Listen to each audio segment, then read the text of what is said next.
Welcome to the 5th and last season of Teach Yourself to Sew. Teach Yourself to Sew was started a number of years ago when I realized that people who weren't already in the sewing community just didn't know where to go for good information.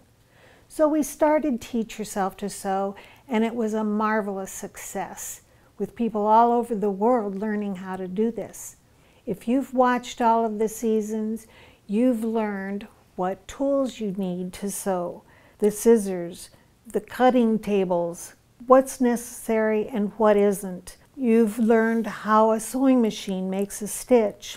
And along the way, we touched on some of the primary basics, such as sewing seams and how to sew darts. We've shown you how to finish edges and hems.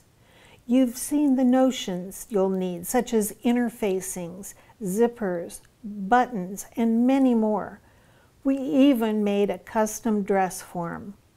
Along the way, we completed a whole jacket, and I've shown you how to change the shape of pattern pieces to get different results so that you can be your own designer. And we even explored the world of couture with a look inside a remarkable garment.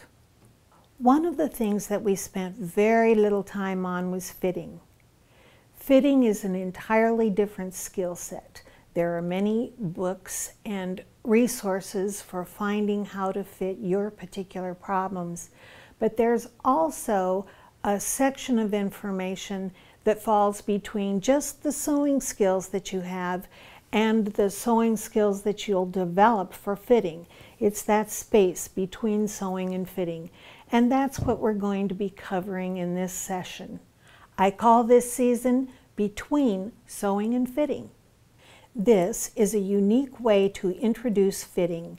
Here you'll learn the prerequisites for fitting to help you develop the understanding and build the skills to take on any fitting challenge.